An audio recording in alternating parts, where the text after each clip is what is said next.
মুখ্যমন্ত্রী মমতা বন্দ্যোপাধ্যায়ের বিরুদ্ধে 100 কোটির মানহানির মামলা, বিরোধী দলনেতা শুভেন্দু অধিকারী। কয়লার টাকা নিয়ে মুখ্যমন্ত্রীর অভিযোগের ভিত্তিতে মামলা। আলিপুর কোর্টে 100 কোটির মানহানির মামলা বিরোধী দলনেতার।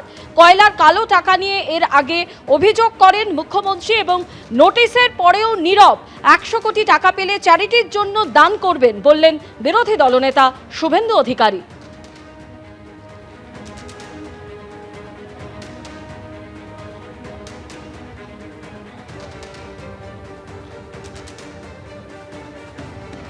এর আগে গত 9 জানুয়ারি এই কয়লার টাকা নিয়ে মুখ্যমন্ত্রী মমতা বন্দ্যোপাধ্যায় ঠিক কি অভিযোগ করেছিলেন শোনাবো। আমরা যদি করতে পারতাম না, অনেক কিছু করতে পারতাম। বলছে কয়লার টাকা কে খায়? অমিত শাহ খায়, হোম মিনিস্টার। কি করে খায়? গদ্দারের থ্রুতে টাকা যায়।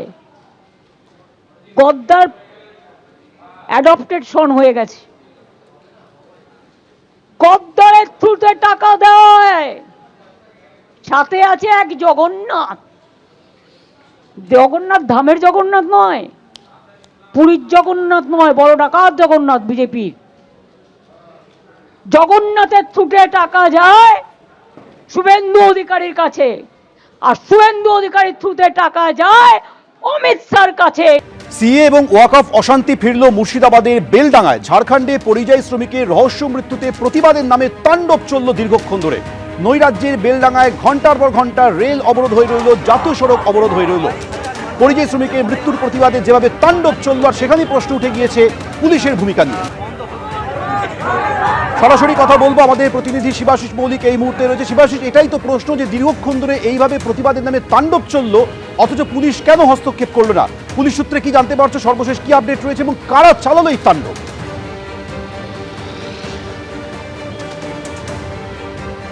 একদমই তাই ঝোমেন, এই প্রশ্নটাই সকলের সামনে উঠে আসছে যে কারা চালালো এই তাণ্ডব।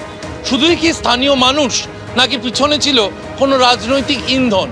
সেই প্রশ্ন কিন্তু বেলডাঙ্গার আনাচে কানাচে ইতিমধ্যেই উঠতে শুরু করেছে। বেশিরভাগ লোক, তাদের সাথে যখন কথা বলা হচ্ছে, তারা বলছেন যে তারা সাম্প্রতিককালে এ ধরনের পথ অবরোধ দেখেননি। প্রায় 3 থেকে 4 কিলোমিটার পথ অবরোধ হয়ে রইল এবং ছোট গাড়ি, বড় গাড়ি, কোনো গাড়ি সেখান থেকে যেতে পারলো না এবং 5.5 ঘন্টার বেশি সময় সেখানে পথ অবরোধ চলল।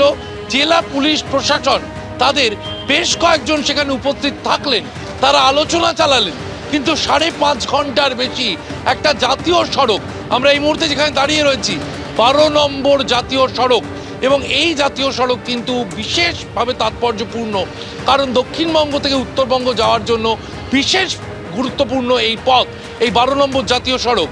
যে 12 নম্বর জাতীয় সড়ক অবরোধ করে রাখা হলো ঘন্টার পর ঘন্টা, এবং সংবাদ সংগ্রহের ক্ষেত্রে বিভিন্ন সময় কিন্তু বিভিন্ন সময় ছবি তুলতে দেওয়া হচ্ছে না, কথা বলতে দেওয়া হচ্ছে না। সেই যে সারাদিনের যে তাণ্ডবের ছবিটা আমরা এই বেলডাঙ্গায় ফুটে উঠেছে, সেই ছবি কিন্তু বিকেলেও বিভিন্ন জায়গায় দেখা গেল যে বাধা দেওয়া হচ্ছে। এবং এখনো পর্যন্ত কিন্তু কার্যত থমথমে বেলডাঙ্গা, বিভিন্ন জায়গায় যান চলাচল শুরু হয়েছে। বিকেলের পর থেকে আমরা জানি যান চলাচল শুরু হয়ে গিয়েছে, কিন্তু কোথাও একটা চাপা অশান্তি, চাপা উত্তেজনা এখনো রয়ে গিয়েছে বেলডাঙ্গাতে। শিবাশিস, তুমি আমাদের সঙ্গে থাকো। ওয়াকফ অশান্তি ফের ফিরলো মুর্শিদাবাদের বেলডাঙ্গায়। কয়েক মাস আগে যেভাবে ওয়াকফ নিয়ে অশান্ত হয়ে উঠেছিল মুর্শিদাবাদের বিভিন্ন জায়গা, আজ বেলডাঙ্গায় এক পরিযায়ী শ্রমিকের, ঝাড়খণ্ডে পরিযায়ী শ্রমিকের মৃত্যুর প্রতিবাদে পরিস্থিতি উত্তপ্ত হয়ে ওঠে। ঝাড়খণ্ডে পরিযায়ী শ্রমিকের রহস্য মৃত্যুতে প্রতিবাদের নামে তাণ্ডব চলে। নৈরাজ্যের বেলডাঙ্গায় ঘন্টার পর ঘন্টা রেল অবরোধ হয়, জাতীয় সড়ক অবরোধ হয়।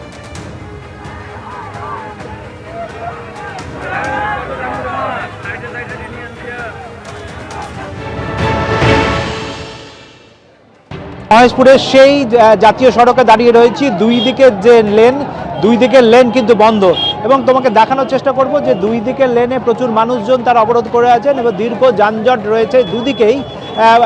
একেবারে কলকাতাগামী এবং বহরমপুরগামী দুদিকে রাস্তা কিন্তু অবরোধ হয়ে রয়েছে এবং যানজট রয়েছে এই জায়গাটায়। এবং স্থানীয় মানুষজন যারা অবরোধ করেছেন তারা একটাই দাবি করছেন যে এই যে ঘটনা ঘটেছে সেই ঘটনার উপযুক্ত শাস্তি, যারা এই ঘটনা ঘটিয়েছেন তাদের দৃষ্টান্তমূলক শাস্তি, এবং যে ক্ষতিগ্রস্ত পরিবারের যে ক্ষতিপূরণের ব্যবস্থা এইটা নিশ্চিত করতে হবে। একের পর এক মুর্শিদাবাদ জেলার পরিযায়ী শ্রমিক বিভিন্ন রাজ্যে গিয়ে ভিন রাজ্যে গিয়ে আক্রান্ত হচ্ছেন, এর একটা হ্যস্ত করতে হবে। এবং অবরোধকারীদের একটাই বক্তব্য যে যেভাবে পরিযায়ী শ্রমিকদের মুর্শিদাবাদ থেকে বাইরে যাওয়া যে পরিযায়ী শ্রমিকদের উপর আক্রমণ করা হচ্ছে তার একবারে সুনির্দিষ্ট কোনো একটা ব্যবস্থা করতে হবে। এইভাবে একের পর এক পরিযায়ী শ্রমিক এবং তার পরিবারের ওপর আক্রান্ত হওয়ার ঘটনা আর মেনে নেওয়া যায় না বলে তাদের এই দাবি, এবং তারা চাইছেন যে একেবারে এই যে ঘটনাটা ঘটেছে ঝাড়খণ্ডে তার দৃষ্টান্তমূলক শাস্তির তারা দাবি করেছেন।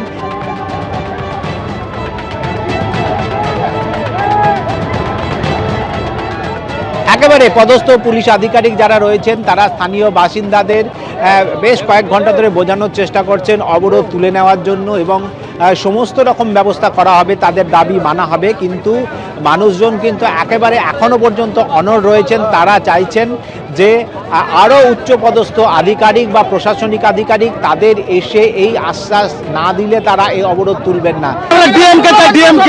ডিএম ছাড়া আমরা অবরোধ দিবে না, এখানে বললে মারছে। আমরা কি দেশের নাগরিক না? আমাদের রক্ত মাংস নাই, আমাদের স্বাধীনতা নাই। স্বাধীন দেশে আমরা এখানে ডিএম কে চাই, মুখ্যমন্ত্রীকে চাই। শুরু হয়েছে, এখনো ডিএম ছেড়ে আসেনি, এসপি কুমার শানিরাজ আসেনি, ওসি কেউ আসেনি, কোন মন্ত্রী আসেনি, কোন নেতা আসেনি। এইরকম দীর্ঘ ঘটনা আগামী উড়িষ্যায় হলো। আমাদের জুয়েল রানা ও মারা গেল, কিছুদিন আগে ঝাড়খণ্ডে মারা গেল, আজ সেই সেম ঘটনা মারা গেল। এখনো কোনো বছর নাই। মুখ্যমন্ত্রী এসে আমাদেরকে এখানটা আমাদের সিদ্ধান্ত লেখ, যারা যাদের বাড়ি লাশ মরে গেছে তাদের বাড়ি যাক, তাদের বাড়ি যেয়ে তাদের সহযোগিতা করুন। আন্দোলনকারীরা অনড় রয়েছেন যে সর্বোচ্চ যে আধিকারিক রয়েছেন, প্রশাসনিক আধিকারিক এবং সর্বোচ্চ জনপ্রতিনিধি যারা রয়েছেন তাদের যতক্ষণ না আসবেন ততক্ষণ এই তাদের আন্দোলন কিন্তু চলবে। এবিপি আনন্দ, এগিয়ে থাকে, এগিয়ে রাখে।